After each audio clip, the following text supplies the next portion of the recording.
কোৱা হৈছে যে কৰ্ণপথে ভকতৰ হিয়াত প্ৰবেশ কৰি দুৰ্বাসনা কৰে সমস্তৰ যেহেন হৰত কালে জলৰজতে কমল স্বভাৱতে নিৰ্মল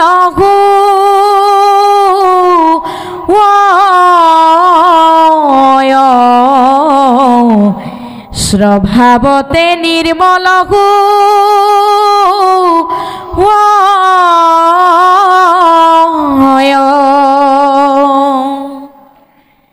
আমাৰ কাণৰ পথটোৱে যদি ঈশ্বৰৰ নাম শুনো তেনেহলে আমাৰ হৃদয়ত থকা ঈৰ্ষা অসূয়া তিৰস্কাৰ আদি ভাৱবিলাকৰ নিজে নিজেই পতন হ'ব যেহেন হৰতকালে জলৰ যতে কমল স্বভাৱতে নিৰ্মল হুয় আমাৰ গুৰুজনাই কলিৰ অল্পমতি মনুষ্যই বুজিব পৰাকৈ সহজভাৱে বিজ্ঞানসন্মত যুক্তি দাঙি ধৰিছে যেহেন হৰতকালে জলৰ যতে কমল স্বভাৱতে নিৰ্মল হুয়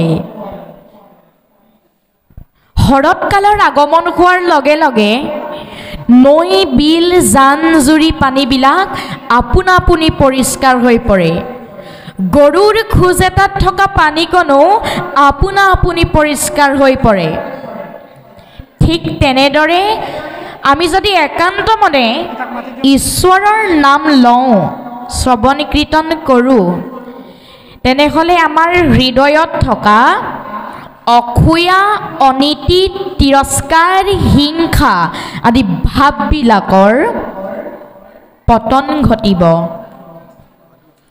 লোকশিল্পীসকলে গাই দিছে নাম ললে নেহেৰাই ডকাইতে নিয়ে পায় চোৰেও নিয়ে চোৰ কৰি নাম ললে নেহেৰাই কি নেহেৰাই জীৱনৰ লক্ষ্যপথ নেহেৰাই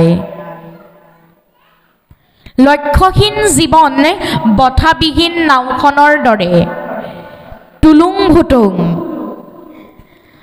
বঠাবিহীন নাওখনক নদীৰ ঘুটে যেনিয়েই লৈ যাব নাওখনো ঠিক তেনিয়ে দি যাব ঠিক তেনেদৰে আমাৰ লক্ষ্যবিহীন জীৱনটো বঠাবিহীন নাৱৰ দৰে নৈৰ ঘুটে যেনিয়েই নিব তেনিয়ে আমি যাব লাগিব গতিকে জীৱনৰ লক্ষ্য থকাটো উচিত ডকাইতে নিনিয়ে পায় এতিয়া ডকাইত কি আমাৰ জীৱনৰ যিবিলাক আধ্যাত্মিক আদি দৈবিক আদি ভৌতিক এইবিলাক হৈছে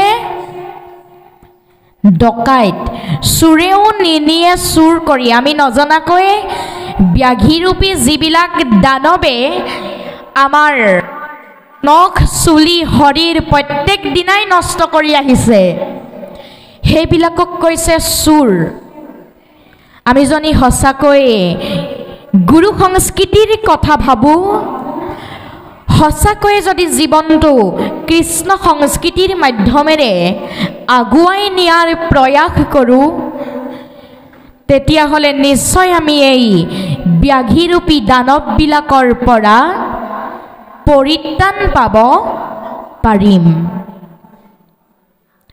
এতিয়া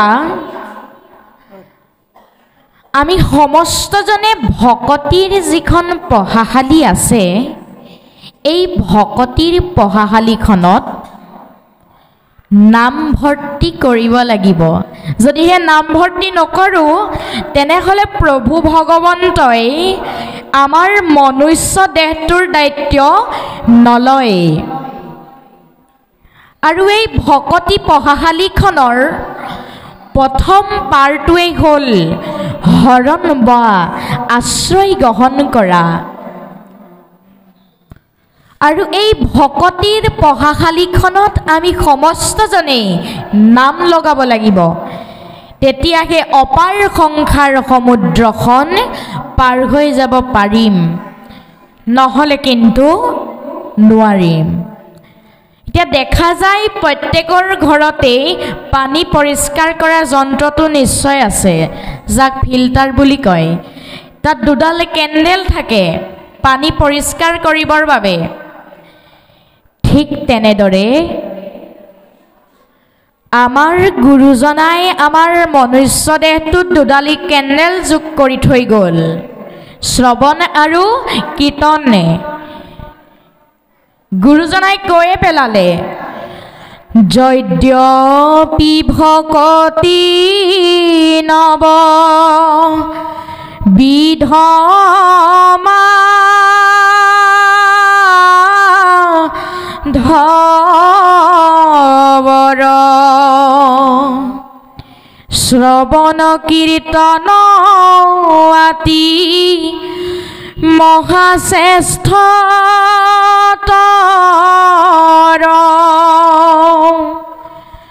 অৰ্চন বন্দন ধ্যান সমস্ততে হৰি যশ কীৰ্তনতে তুষ্ট হুন্ত মহা হৰি যশ কীৰ্তনতে তুষ্ট হুন্ত মহা হৰি।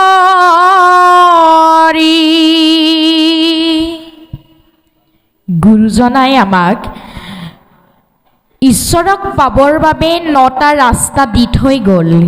কি কি? শ্ৰৱণ, কীৰ্তন, স্মৰণ, অৰ্চন, বন্দন, পদসেৱন, দাস্য, সখিত্ব আৰু আত্মনিবেদন। এই 9টা ৰাস্তা আমাক ভকতি কৰিবৰ বাবে দি থৈ গ'ল। কিন্তু এই 9টা ৰাস্তাৰ ভিতৰত প্ৰাধান্য দিছে 2টা ৰাস্তাকে, শ্ৰৱণ আৰু কীৰ্তন। কাৰণ শ্ৰৱণ কীৰ্তন কৰি বৈকুণ্ঠক যাই ধৰ্ম অৰ্থ কাম মোক্ষ হবে আতপায়। শ্ৰৱণ কীৰ্তন কৰিলেহে সেইজনা নিৰ্গুণ নিৰাকাৰ দৈৱকী নন্দন প্ৰভু ভগৱন্তক আমি লগ কৰিব পাৰিম, সাক্ষাৎ কৰিব পাৰিম, কেৱল মাত্ৰ শ্ৰৱণ কীৰ্তনৰ বাহিৰেহে। আকৌ কৈছে, একক্ষণ মানে যিটো শুনৈ কৃষ্ণ কথা আৰবিনে আউৰ জীৱন যায় বৃথা।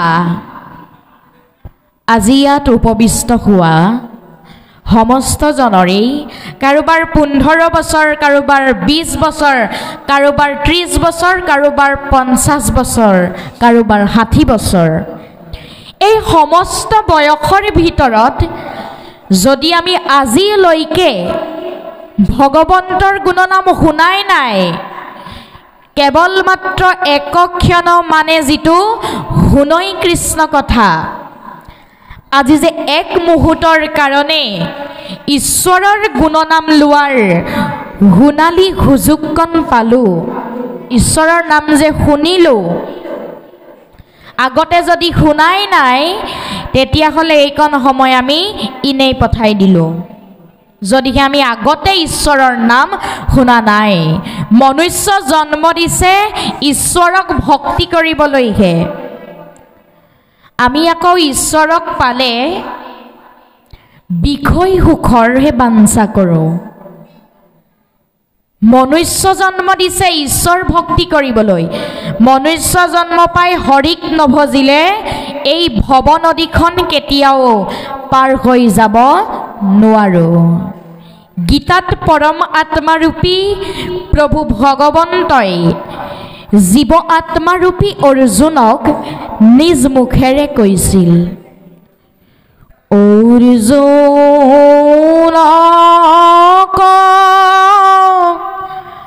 সম্বোধি বুলন্ত শ্ৰী হৰি কলিত বৈষ্ণৱে বিষ্ণু জানানিষ্ঠ কৰি। হে সখী অৰ্জুন, হে পাৰ্থ, হে ধনঞ্জয়, তুমি এটা কথা সদায় মনত ৰাখিবা, কলিযুগত নৰেই ঈশ্বৰ ভকতেই ভগৱানে। এই কথাটো মনত ৰাখিহে তুমি কৰ্ম কৰিবা অৰ্জুন। অৰ্জুনক কোৱাৰ চলেৰে কিন্তু আমাক সমস্তকো প্ৰভু ভগৱন্তই এই উপদেশ ভাগি আমাক দি থৈ গ'ল, নহয়নে বাৰু? গতিকে আমি সমস্তজনে এই কথাৰ মাধ্যমেৰে আগুৱাই গ'লেহে আমি সংসাৰ তৰণৰ পথটো আচলতে বিচাৰি পাম। এতিয়া ভাগৱতৰ মংগলাচৰণৰ প্ৰথম শ্লোক ভাগত কি আছে বাৰু? প্ৰথম শ্লোক ভাগৰ আৰম্ভণিতেই আছে জন্মাদস্য, তাৰমানে সৰ্ব কাৰণৰো কাৰণ যিজন প্ৰভু ভগৱন্তই সমস্ত জগতখনৰ স্বজন কৰোতা, পালন কৰোতা, নাশ কৰোতা, সেইজন প্ৰভু ভগৱন্তৰ নাম ভাগৱতৰ মংগলাচৰণৰ প্ৰথম শ্লোক ভাগিতেই বৰ্ণনা কৰা আছে, জন্মাদস্য। এতিয়া প্ৰভু ভগৱন্ত পৰমেশ্বৰ, সেইজনা পৰমেশ্বৰক ভজনা কৰিবলৈহে ভাগৱতে আমাক বাৰম্বাৰ কৈছে, পৰং ধীমহি। ভাগৱতৰ মংগলাচৰণৰ প্ৰথমত আৰু দ্বাদশ স্কন্ধৰ শেষত লিখা আছে সত্যং পৰং ধীমহি বুলি। শ্ৰীধৰ স্বামীদেৱে পৰং ধীমহিৰ ব্যাখ্যা এনেদৰে দিছে, পৰং পৰমেশ্বৰ, পৰ শব্দৰ অৰ্থটো হৈছে পৰমেশ্বৰ, পৰম যোগ ঈশ্বৰ। এতিয়া দ্বাদশ স্কন্ধৰ শেষত লিখা আছে তৎসদং বিমলং বিশু কমলং সত্যং পৰং ধীমহি বুলি, এই বুলি উল্লেখ কৰা আছে। এতিয়া ভাগৱতৰ আৰম্ভণিৰ শ্লোক ভাগেনো কি কৈছে? জন্মাদস্য, যিজনা প্ৰভু ভগৱন্ত সৰ্ব কাৰণৰো কাৰণে, যিজনা প্ৰভু ভগৱন্তই নিজৰ লীলা চৰিত্ৰসমূহ প্ৰচাৰ কৰিবৰ বাবে জন্মগ্ৰহণ কৰিছিল, অম্বয়াত গমন কৰিছিল, অৰ্থেষু অভিজ্ঞ, সেইজনা প্ৰভু ভগৱন্ত সমস্ত কাৰ্যতে পাৰ্গত আছিল, সেইজনা দৈৱকী নন্দকহে আমি ভজনা কৰিব লাগে। তেনে ব্ৰহ্ম হৃদাজ আদি কৱে মুখ্যন্তি সৎসুৰয়,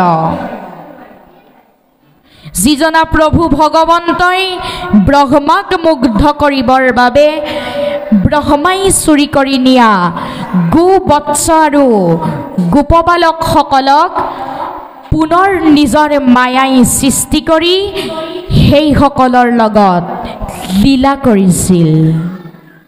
মুখ্যন্তি, মুখ্যন্তি মানে কি? শিৱ, নাৰদ, ইন্দ্ৰ আদি দেৱ দেৱতাসকল যিজনা প্ৰভুৰ প্ৰেমত মতলীয়া হৈছিল,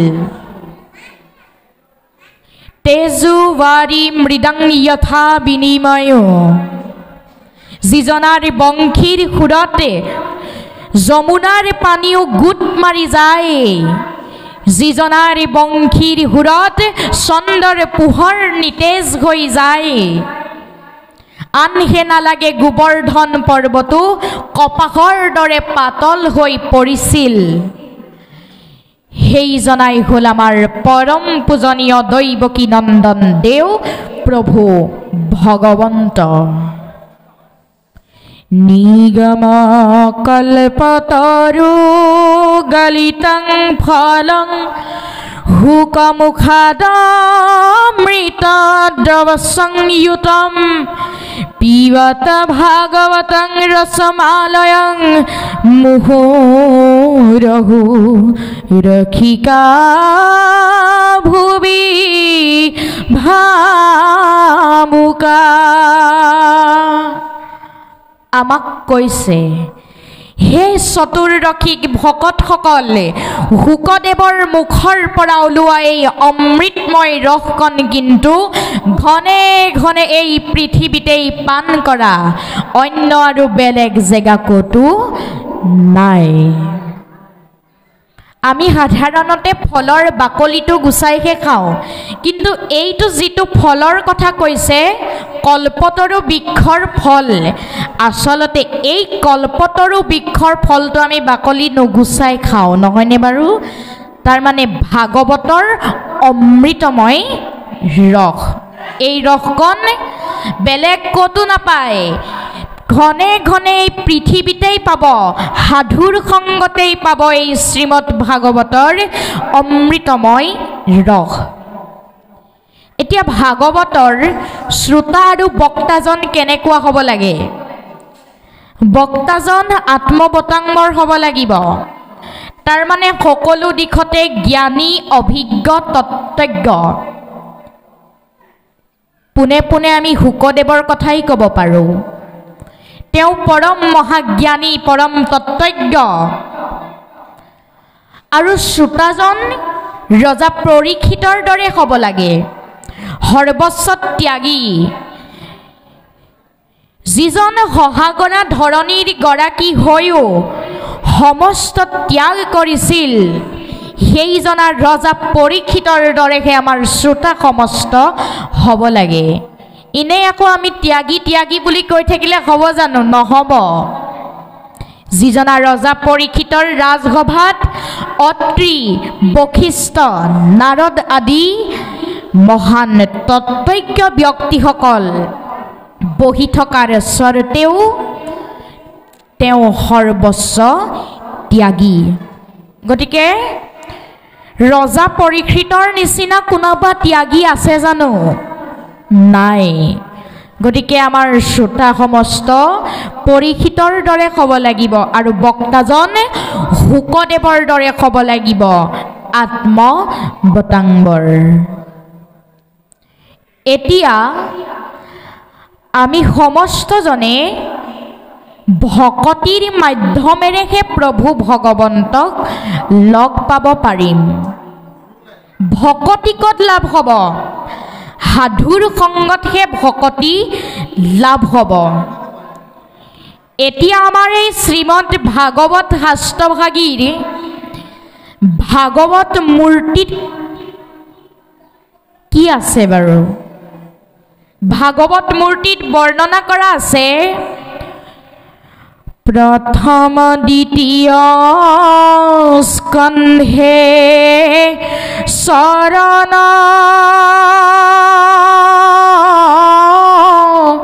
দুতয় ভাগৱত মূৰ্তিৰ দুই চৰণ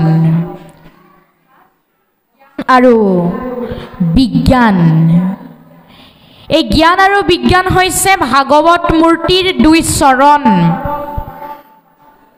আৰু এই চৰণ কমলক ধৰি ৰাখিবৰ বাবে তৃতীয় চতুৰ্থে যাৰ ভয়ায়ুৰুদয়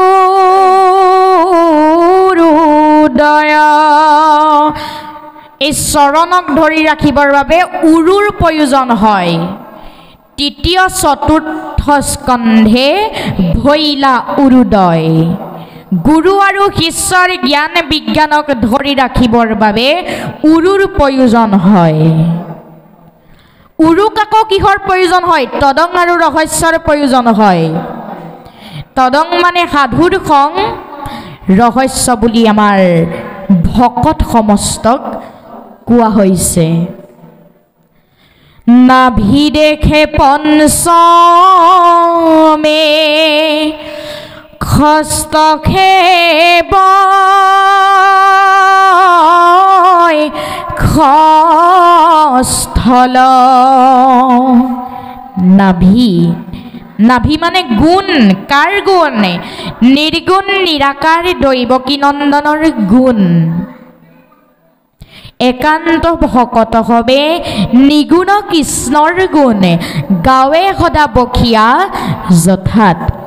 একান্ত ভকত সমস্তই য'ত ভগৱন্তৰ অমৃতময় কথাবিলাক শ্ৰৱণ কীৰ্তন কৰি থাকে, ভগৱন্ত প্ৰভু হেনো বৈকুণ্ঠকো পৰিহৰি যোগীৰ হৃদয় এৰি থাকা হৰি সাক্ষাতে তথাত। য'ত ভগৱন্তৰ গুণনাম শ্ৰৱণ কীৰ্তন হয়, ভগৱন্ত প্ৰভু হেনো তাত গৈহে উপস্থিত হয়। মহা মহা যোগীৰ হৃদয়তো ৰৈ নাথাকে, তেওঁ বৈকুণ্ঠতো ৰৈ নাথাকে, তেওঁৰ নাম লোৱা ঠাইত সি উপস্থিত হয়হি। এতিয়া বক্ষস্থল বুলি কৈছে। নাভি দেখে পঞ্চমে খস্থকে বক্ষস্থল। বক্ষস্থল মানে আমাৰ হৃদয়ৰ কথা কোৱা হৈছে। যিখন হৃদয়ত দৈৱকী নন্দন দেৱ প্ৰভু ভগৱন্তই বাস কৰিব, সেইখনক শুদ্ধ হৃদয় বুলি কোৱা হয়। লেতেৰা হৃদয়ত কিন্তু প্ৰভু ভগৱন্তই বাস নকৰে। নাভি দেখে পঞ্চমে হস্তক্ষেপ খস্থল। সপ্তমে অষ্টমে কৰ কমল যুগল। কৰ তাৰ মানে হাতৰ কথা কোৱা হৈছে। আমি দুয়োখন হাত একলগ কৰি ভগৱন্ত প্ৰভুৰ শ্ৰীচৰণত সেৱা কৰিব লাগিব, প্ৰাৰ্থনা কৰিব লাগিব, নমস্কাৰ কৰিব লাগিব। তেতিয়াহে হেনো আমি তেওঁক লগ পাব পাৰিম। দুইখন হাত যুগল বুলি কোৱা হৈছে। কমল যুগল, হাত দুখন পদুম ফুলৰ দৰে কৰজোৰ কৰি ভজনা কৰিব লাগিব। গতিকে আমি সমস্তজনে ভকতি কৰি এই ভকতিৰ মাধ্যমেৰে ভগৱন্ত প্ৰভুক লগ পাম। এতিয়া সেৱা কৰিলে কি হস্ত লাভ কৰিব আপোনাৰ সমস্তই? যদি ভগৱন্তক পূজা অৰ্চনা কৰে কি হস্ত লাভ কৰিব? সেৱা কৰাৰ হস্ত লাভ কৰিব। হস্ত মানে হাত, আৰু সেই হাত দুখনে তেৰাৰ চৰণ কমলত আমি সমস্তজনে সেৱা প্ৰাৰ্থনা কৰিব লাগিব। কণ্ঠ দেখে নৱমেদ খমে যা ৰতুণ্ড। একাদশে ললাট দ্বা দশে ভৈলা মুণ্ড। আমি সমস্তজন অমৃতৰ সন্তান। অমৃতৰ সন্তান হৈ যদি আমি সমস্তজনে গুৰুজনাই দিয়া উপদেশসমূহ মানি নচলি বিপথে পৰিচালিত হওঁ, তেনেহ'লে আমি সমস্তজনে নিজকে অমৃতৰ সন্তান বুলি সমাজখনতে চিনাকি দিব পাৰিম জানো? আমাৰ নিজকে সোধাৰ সময় আহি গ'ল আমি আচলতে অমৃতৰ সন্তান হয় নে নহয় এই কথাটো সোধাৰ সময়কণ আমাৰ জীৱনলৈ আহি গ'ল অলপমান পাথৰ মাজলৈ আগবাঢ়ক